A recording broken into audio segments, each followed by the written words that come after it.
Madani. You're watching Malaysia Tonight with me, Shuhaida Arifin. Our top stories tonight. Establishment of Asian Monetary Fund will enhance economic independence and safety net. 12 concessionaires to implement open toll payment.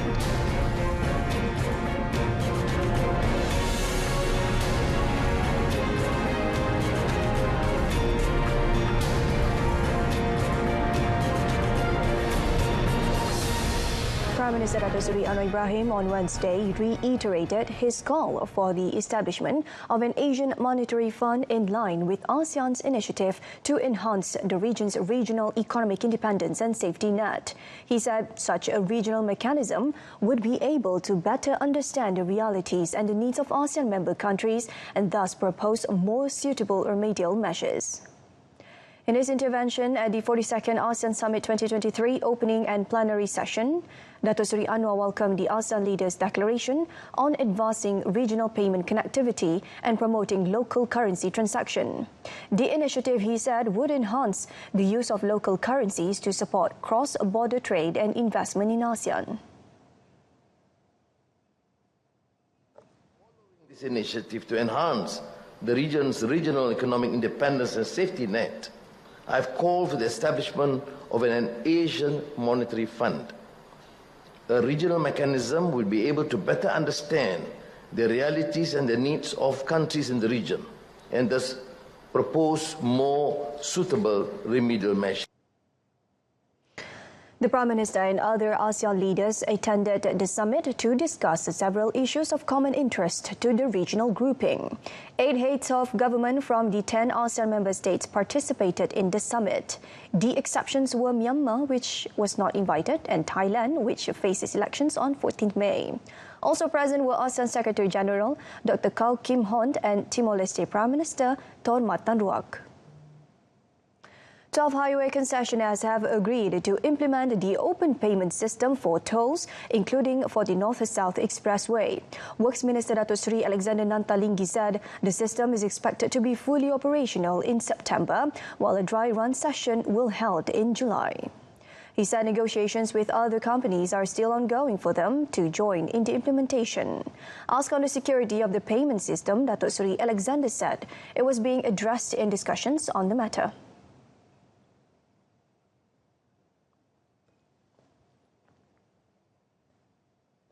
Semua aspek ini kita nak pastikan kita minimalkan risiko lah, kalau boleh dikata begitu. Sebab itu perbincangan mengambil masa, kerana kita nak melihat, kita nak pastikan ke semua isu-isu ini ataupun kemungkinan masalah ini tidak akan berlaku. Jadi ya, kita tak boleh buat tergesa-gesa lah sebelum kita memastikan perkara-perkara ini kita boleh yakin.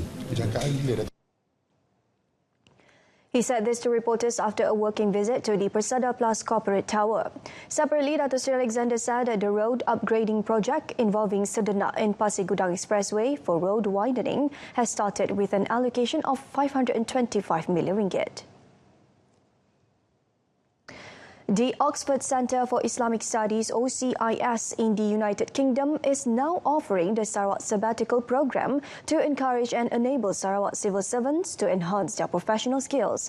Sarawak Premier Tan Sri Abang Johari Tun Openg recently launched the programme, and the Sarawak wing at OCIS, which is part of an endowment initiative and collaboration between OCIS and the Sarawak government. The sabbatical program covers a range of tailored courses based on the needs and requirements of officers for a duration of 2 months. The Office of the Premier of Sarawak in a statement today said that Tan Sri Abang Johari expressed his hope that the centre would extend its research sphere to cover sustainability, decarbonisation and green economy to keep abreast with a current world action to mitigate climate change. He said this at a luncheon with Oxford scholars attending the launching ceremony. OCIS, under the patronage of former Prince of Wales and now King Charles III, is a recognised independent centre of Oxford University and a registered educational charity that aims to encourage the scholarly study of Islamic and the Islamic world. Tan Sri Abang Johari was on a 5-day working visit to London since Friday. Petronas Dagangan Berhad (PDB) remains cautiously optimistic about its core businesses and non-fuel segment for the financial 2023 FY 2023. Managing Director and Chief Executive Officer Azrul Osman Rani said the group would continue to monitor global headwinds and any policy changes that could impact on its operations. Azrul said the tourist arrival, which is estimated to grow to 9.6 million amid high domestic demand, would be the key to its growth performance in 2023. Kita punya penjualan fuel di petrol station Petronas mendapat pencapaian terbaik dari segi volume dalam 40 tahun sejarah Petronas Dagangan Berhad. Dari segi penjualan jet fuel juga pada pesawat kapal terbang, kita dapat lihat lebih banyak kapal terbang sekarang telah beroperasi. Sebagaimana maklum, Petronas Dagangan Berhad mempunyai market share terbesar dari segi penjualan jet A1 fuel di Malaysia. He said this to reporters after the company's 41st annual general meeting AGM today. For the financial year ended 31st December 2022, PDB's net profit rose to 776.60 million ringgit, compared to 529.75 million ringgit in the preceding year, while revenue expanded to 36.75 billion ringgit from 22.67 billion ringgit previously. The company also declared a total dividend of 76 cents per ordinary share, which represents a 100% payout ratio. The Domestic Trade and Cost of Living Ministry KPDN has warned industry players not to take advantage of the Langkawi International Maritime and Aerospace Exhibition 2023, Lima 23, to increase prices excessively. Its Deputy Minister Fuziah Saleh said the Kedah KPDN would conduct a price monitoring operation around the venue starting 22nd May, and errant traders would face action under the Price Control and Anti-Profiteering Act 2011. Ianya di dalam kawalan, dan kita memohon kepada semua pemain industri, sama ada yang beri kereta sewa dan hotel dan makanan, supaya tidak mencatut. Sebab itu menyalahi apa orang kata anti pencatutan. Jadi kita akan mengawal dan memastikan tidak berlaku keadaan di mana harga itu naik yang tidak munasabah, mengikut akta anti pencatutan. She said this to reporters after inaugurating a bread processing factory owned by HPA Industries Sdn Berhad in Kanga today. Also present were Indra Kayangan Assemblyman Gan A. Ling, Perlis KPDN Director Norazah Jaafar, and HPA Industries Sdn Berhad owner Ismail Ahmad. Lima 23 is set to return from 23rd to 27 May after a 4-year hiatus due to the COVID-19 pandemic. About 45,000 visitors from all over the world are expected to attend the biennial event. Tan Sri Azam Baki has been reappointed as Malaysian Anti-Corruption Commission MACC Chief Commissioner for a period of 1 year with effect from 12 May. Chief Secretary to the Government Tan Sri Muhammad Zuki Ali confirmed this in a release statement today. He said that Yang di-Pertuan Agong Sultan Abdullah Riayatuddin Al-Mustafa Billah Shah has consented to Tan Sri Azam's appointment, which was made in accordance with subsection 5, subsection 1 and subsection 2 of the Malaysian Anti-Corruption Commission Act 2009. Tan Sri Azam was first appointed as MACC Chief Commissioner on 9th March 2020, replacing Latifa Bibi Koya. Prior to that, he served as the MACC Deputy Chief Commissioner Operations for 4 years from 2016. In addition, he also held the positions of Director of Intelligence and Director of Investigation Division. Company Director with a Datuk Seri title pleaded not guilty in the Kuala Lumpur Sessions Court today to charges of soliciting and accepting bribes amounting to 15 million ringgit to secure projects from the Home Ministry in 2021. Datuk Seri Sim Chu Thiam, 53, entered the plea after the charges were read out to him before Judge Rosina Ayub. Facing a charge of soliciting a bribe amounting to 15 million ringgit from Asia Coding Centre Sendirian Berhad Managing Director Hep Kim Hong through Syed Abu Zafran Syed Ahmad. The money was an inducement for then Home Minister Datuk Seri Hamzah Zainuddin to help Asia Coding Centre secure projects under KDN agencies. Sim was also charged with 3 counts of accepting 50 million ringgit in bribes from the same individuals as an inducement for Datuk Seri Hamzah to do similar things. The charges were framed under Section 16, Subsection A, Subsection B of the Malaysian Anti-Corruption Commission MACC Act 2009, punishable under Section 24, Subsection 1 of the same Act. It carries a maximum prison sentence of 20 years and a fine of not less than 5 times the amount or value of the bribe, or 10,000 ringgit, whichever is higher if convicted. The court set bail at 1 million ringgit with one surety for all 4 charges and fixed 14 June for case remention. A former Chief Executive Officer of an automotive institute pleaded not guilty in the Shah Alam Sessions Court today to 9 charges of money laundering amounting to 4 million ringgit. Dato' Muhammad Madani Sahari, 56, was charged with 6 counts of indirectly engaging in transactions involving proceeds of unlawful activities through the bank account of his lawyers, Norizan and Associates, amounting to 750,000 ringgit. Dato' Muhammad Madani was charged under Section 4, Subsection 1, Subsection A of the Anti-Money Laundering, Anti-Terrorism Financing and Proceeds of Unlawful Activities Act 2001 UMLA. For the other 3 charges, he was accused of making payments for legal fees amounting to 250,000 ringgit and buying Islamic Redeemable Preferences Shares Class F amounting to 3 million ringgit. The charges under Section 4, Subsection 1, Subsection B of UMLA carry a jail term of not more than 15 years and a fine no less than 5 times the amount of illegal proceeds or 5 million ringgit, whichever is higher. Judge Rozilah Saleh allowed the prosecution's application to transfer the case to Kuala Lumpur Sessions Court to be heard with the accused's previous charges and for the bail to be tied to the 300,000 ringgit that was imposed earlier on the accused by the Shah Alam Sessions Court. The court set 9 June for mention.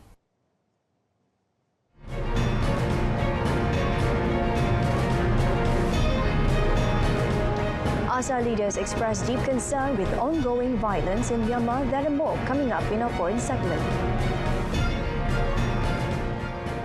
Prime Minister Datuk Seri Anwar Ibrahim has highlighted the Myanmar issue and its effect on Malaysia at the 42nd ASEAN Summit 2023 today.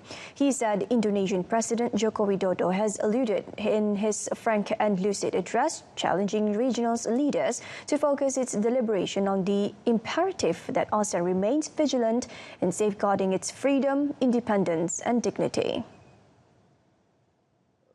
Chairman Jokowi has alluded in his frank and lucid address, challenging the ASEAN leaders to focus its deliberations on the imperative that ASEAN remains vigilant in safeguarding its freedom, independence and dignity.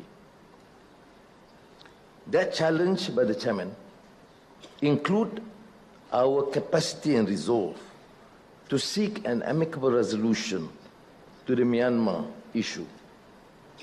As a result of these protracted negotiations, member countries, particularly Malaysia, has to grapple with more than 200,000 Burmese refugees. He said this in his intervention at the summit's opening and plenary session.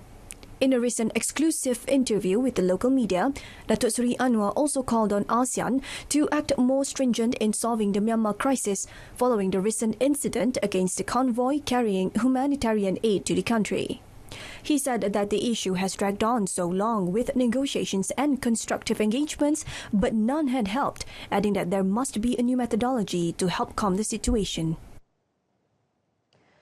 The Association of Southeast Asian Nations, ASEAN, is deeply concerned with the ongoing violence in Myanmar, particularly an armed attack on a humanitarian convoy.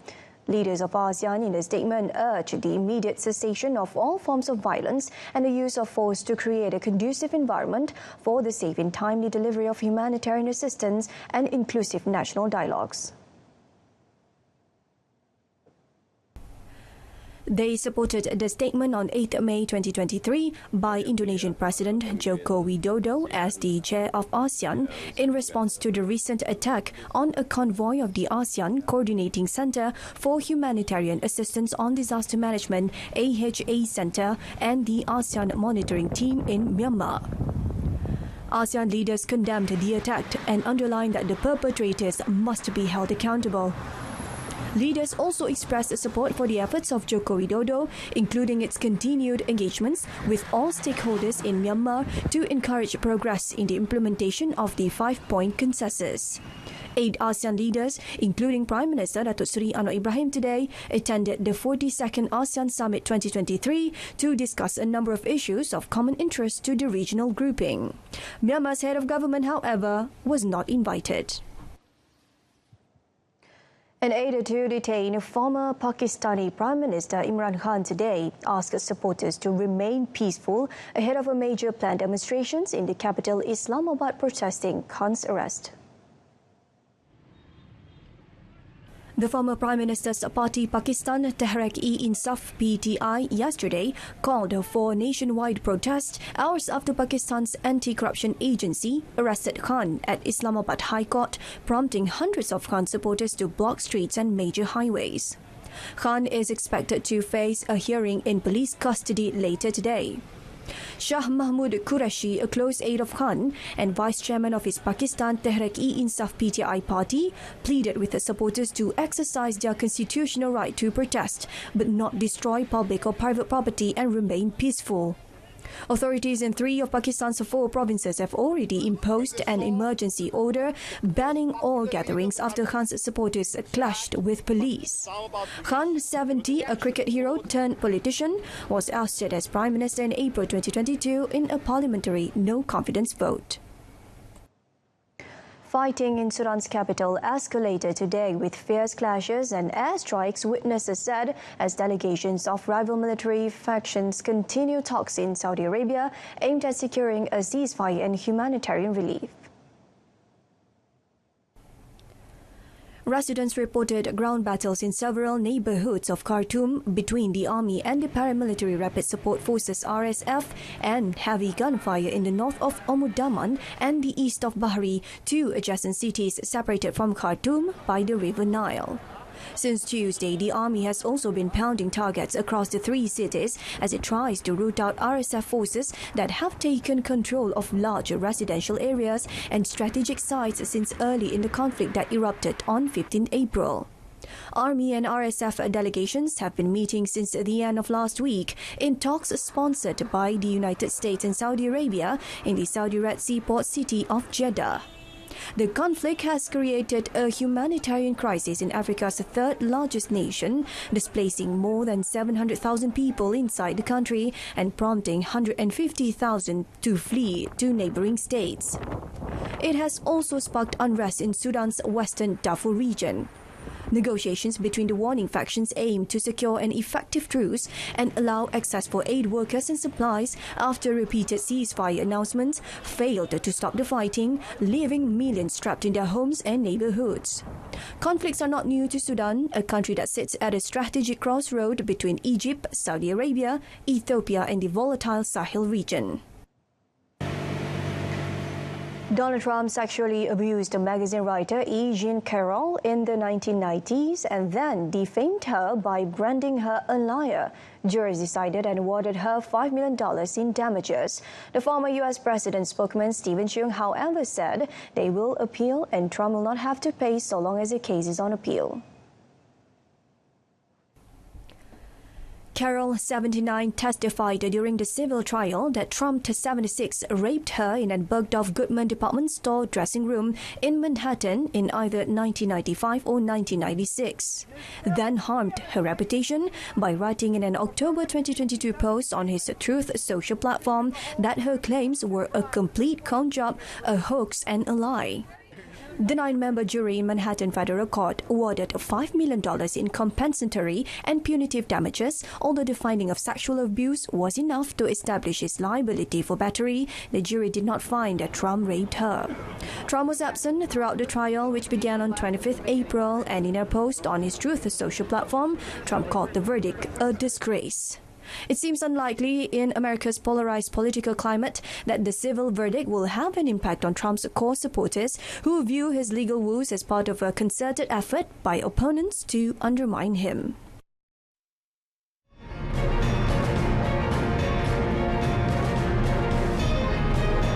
Coming up in sports, Izol bags Malaysia's 20th goal while Cheong Min contributes first goal for Wushu camp. Malaysia got its 20th gold medal at the SEA Games in Cambodia after Muhammad Izul Irfan Marzuki won the men's below 65 kg pencak silat category today. Izul beat Indonesia's Kadek Andre Nova Prayada 39-33 in the final at the Troy Chafka Convention Centre in Phnom Penh. It is Malaysia's fourth gold medal in pencak silat.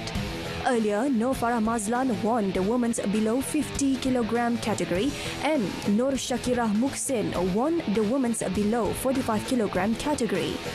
On Monday, twins Muhammad Daniel Azrul and Muhammad Daniel Azrai Norazizan clinched the men's artistic ganda seni title. Elsewhere, as expected, Tan Cheong Min presented the first gold medal for the national wushu camp at the 2023 SEA Games today. In the final of the women's Nangkwon event at the Troy Chavgnas Convention Centre, the 2019 world champion, who was making her debut in the SEA Games, topped the competition to claim the gold after amassing 9,626 points. The silver medal went to Tasha Ayu Puspadewi of Indonesia, who scored 9,593 points, while Myanmar's Aithitsa Mint, who collected 9,143 points, took home the bronze. For the record, Cheong Min's success today is the third gold won by the national contingent on the fifth day of the Games. Argentines have said if it were up to them, Argentine soccer great Lionel Messi would return to Barcelona to finish out his career where it all began. Messi's future at his current club, Paris Saint-Germain, has been the subject of the much speculation in the recent days after the Ligue 1 side suspended him for making a trip to Saudi Arabia and missing a training session as a result. Recently, French media reported that Messi's move to Saudi Arabia was a done deal, adding that the 35-year-old was in the process of finalizing details before signing a contract. But Messi's father has said his son has not signed or agreed a deal to play in Saudi Arabia next season. Several Argentines in the streets of Buenos Aires said they'd prefer he return to Barcelona, where he started his career and had his best club success. Most of them agreed that Barcelona is Messi's place as he lived there and had his biggest achievements there.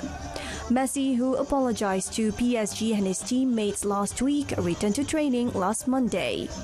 A source close to Argentina's captain told Reuters that he had received a formal offer to join the Saudi Arabian club Al Hilal next season, with a contract renewal at PSG not on the cards for the World Cup winner, who turns 36 next month. The oil-rich nation appointed Messi its tourism ambassador last year, and he visited Jeddah in May 2022. He returned in January to play a friendly match with PSG against a team of Saudi League stars when he faced his great rival Cristiano Ronaldo. Kevin De Bruyne netted a stunning equaliser with a rasping low strikes to give Manchester City a 1-1 draw against Real Madrid in their Champions League semi-final first leg on the night of glorious goal in the Spanish capital. It was a frantic encounter at a sold-out Santiago Bernabeu, with the home fans spending the first half hour of the match on the edge of their seats as City started strongly. Pep Guardiola's team enjoyed a staggering 75% ball possession for a large part of the first half, and by the halfway point of the opening period, City had recorded 6 attempts with 4 on target compared to none from Real. But the hosts slowly started to get a foothold in midfield and started to test the City on the counter, with Vinicius moving to a more central position, looking markers away from the touchline and creating space for Eduardo Camavinga. After Kamavinga and Vinicius combined to create two half chances, they nailed attack spot counter-attacks in the 36th minute. Kamavinga burst down the left touchline and passed to Vinicius, who let fly with a missile from outside the area that shot into the corner of the net. It was after a poor pass from Karim Benzema that Man City stopped another real counter, and after recovering the ball high up the pitch after a poor attempt at a clearance by Kamavinga that De Bruyne netted the equaliser in the 67th minute. City keeper Ederson also made the two critical saves to keep the scores level ahead of the next week's return encounter.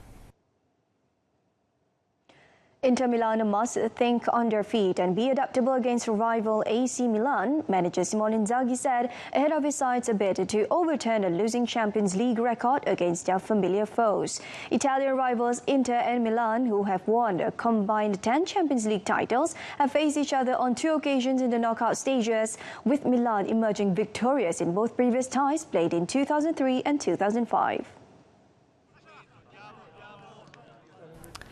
However, Inter have been more successful in recent meetings, winning 3 and drawing 2 of the 7 derbies the teams have played since Inzaghi took over as Inter manager in 2021. Those wins have included 3-0 victories in the Italian Super Cup final earlier this year and last year's Coppa Italia semi-finals.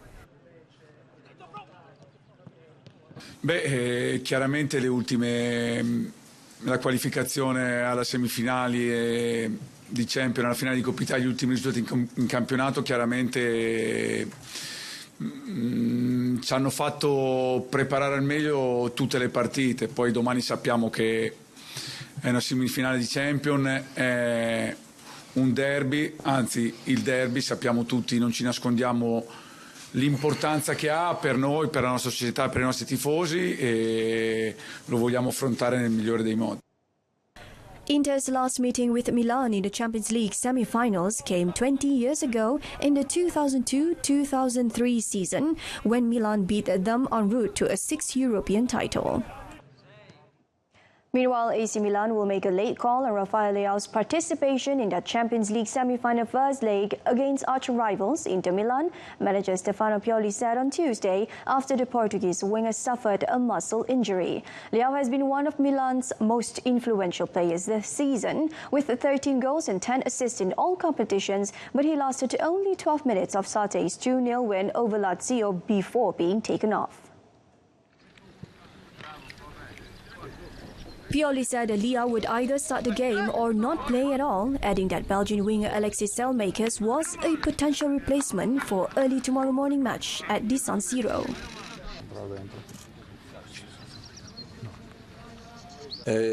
Stiamo parlando di Champions, in Champions la squadra non ha fatto alti e bassi, ha fatto un percorso eccezionale. Vogliamo provare a superare anche questo ultimo step prima di conquistare una finale di Champions, cosa che a tutti noi credo non sia mai successa. Quindi le motivazioni, la volontà, la determinazione, l'ambizione è al massimo, questo assolutamente. All right, and that wraps up Malaysia Tonight. A reminder of our top story: establishment of Asian Monetary Fund will enhance economic independence and safety net. I'm Shohaida Arifin. Stay tuned to Berita RTM and have a pleasant evening.